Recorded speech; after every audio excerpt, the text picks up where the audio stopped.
안녕하세요. 11월 14일 금요일 아침 묵상 본문은 로마서 5장 1절에서 11절까지입니다. 우리가 예수님을 믿으면 모든 일이 잘 풀릴 거라고 기대할 때가 있습니다. 하지만 실제로는 믿음을 가진 이후에도 여전히 어려움이 있고 오히려 더 깊은 고민과 시험을 만날 때도 있습니다. 가정의 문제, 건강의 문제, 관계의 갈등, 재정의 어려움, 모든 것이 여전히 우리 삶 속에 있습니다. 한 청년이 저에게 묻더라고요. 하나님을 믿는데 왜 제 상황은 변한 게 없고 여전히 이렇게 힘든 걸까요? 그 말이 참 공감이 되었습니다. 우리도 그런 마음이 들 때가 있잖아요.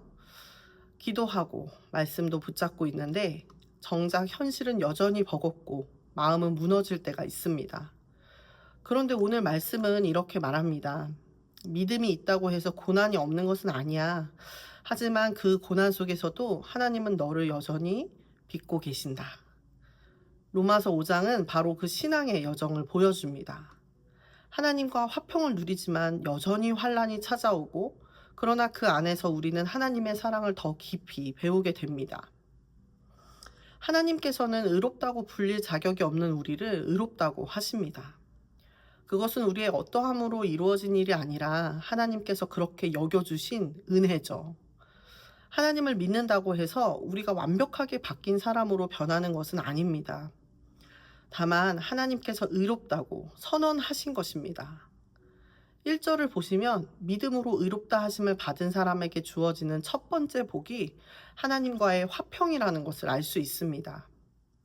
하나님과 우리 사이를 가로막고 있던 벽이 무너지고 이제 우리는 그분과 평화를 누리게 되었습니다. 다시 말하면 하나님과 우리 사이의 벽을 허물고 화목하게 화평을 누리게 하기 위해서 우리를 의롭다고 하신 것입니다. 그러나 우리가 하나님과 올바른 관계를 맺게 되었다고 해서 삶의 고난이 사라지는 것은 아닙니다. 3절과 4절을 제가 읽어보겠습니다. 이뿐만 아니라 우리가 고난 중에서도 기뻐하는 것은 고난은 인내를, 인내는 연단된 인격을, 연단된 인격은 희망을 갖게 한다는 것을 알기 때문입니다. 저는 이 말씀을 묵상하다가 알기 때문이다 라는 표현에 오래 머물게 되더라고요. 아는 사람은 시선이 달라집니다. 고난을 다르게 보게 되는 것입니다. 하나님을 아는 사람은 인생의 어려움을 단순히 벌이나 실패로 보지 않습니다. 그 안에 여전히 하나님의 사랑이 일하고 있다는 걸 아는 거죠. 가끔 이런 경험이 있지 않으신가요? 사랑하는 사람이 어느 날 이해되지 않은 선택을 할 때가 있습니다. 그 선택이 당장 납득이 되지 않아도 그 사람을 믿고 사랑하는 마음이 있으면 이렇게 생각하게 되죠. 뭔가 이유가 있겠지. 나름의 뜻이 있을 거야. 우리는 사랑하기 때문에 그렇게 봅니다. 그 사람의 연약함을 넘어서 그 사람 자체를 믿기 때문이죠.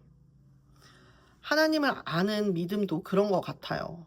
내 삶이 이해되지 않을 때, 지금 겪는 이 시간이 왜 이런지 모르겠을 때, 하나님을 믿고 사랑하는 마음이 있으면 시선이 달라집니다. 그분이 어떤 분이신지를 알면 우리는 그 상황을 다르게 보게 됩니다. 지금은 이해되지 않아도 하나님은 나를 사랑하시니까 이 일에도 분명한 뜻이 있겠지. 예전에는 어려움을 만나면 하나님이 나를 버리신 건 아닐까 하고 생각했지만 이제는 이렇게 고백합니다. 이 고난 속에서도 좋으신 하나님이 나를 다듬고 계신다. 고난은 인내를 낳고 인내는 인격을 빚습니다. 그 인격은 결국 희망을 품게 합니다. 그 희망은 상황이 아니라 하나님이 여전히 나를 사랑하신다는 확신에서 나옵니다. 이런 이야기를 좀 듣게 되었는데요. 나무를 오래 키운 분이 가지를 잘라줘야 나무가 더 건강하게 자란다고 하시더라고요. 겉으로 보기엔 상처가 나는 일인데 그렇게 해야 햇빛이 골고루 들어가고 열매가 더 잘 맺힌다고요. 우리 인생에서도 하나님이 우리 삶을 흔드시는 것 같은 때가 있습니다.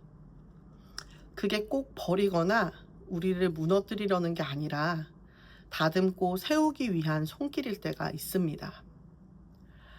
이어서 5절은 이렇게 말하고 있습니다. 이 희망은 우리에게 실망을 주지 않습니다. 그것은 하나님이 우리에게 주신 성령으로 우리 마음에 그분의 사랑을 부어주셨기 때문입니다. 하나님께서 우리 마음에 사랑을 부어주셨습니다. 그 사랑이 우리를 붙들기에 우리는 환난 중에도 무너지지 않는 것입니다. 그리고 바울은 그 사랑의 근거를 8절에서 밝힙니다. 그러나 우리가 아직 죄인 되었을 때에 그리스도께서 우리를 위해 죽으심으로 하나님께서 우리에 대한 사랑을 나타내셨습니다. 하나님은 우리가 잘했을 때, 완전했을 때 사랑하신 게 아닙니다. 아직 죄인 되었을 때, 가장 연약하고 부끄럽던 그때에 이미 우리를 사랑하셨습니다. 그리고 십자가에서 확증된 그 사랑은 변하지 않습니다. 하나님을 믿는데 상황이 변하지 않아서 힘들다고 말하는 청년의 얘기를 다 들어주고 조심스럽지만 그 청년의 마음에 가서 닿기를 바라면서 이렇게 말해주었습니다. 상황이 변하지 않았다고 해서 하나님이 일하고 계시지 않는 건 아니야. 인생에 힘든 일이 다 사라지는 게 믿음의 증거가 아니라 그 어려움 속에서도 하나님을 믿고 붙드는 게 진짜 믿음이야. 하나님은 지금도 너를 너무너무 사랑하시고 그 사랑으로 너의 인생을 빚어가고 계셔. 그 사랑을 꼭 알게 되기를 같이 기도할게.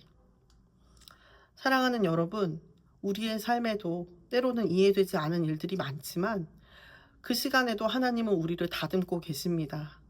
그분의 사랑은 멈춘 적이 없습니다. 오늘 우리도 그 사랑을 잘 알기에 고난 중에도 기뻐할 수 있는 자들이 되기를 축복합니다. 감사합니다.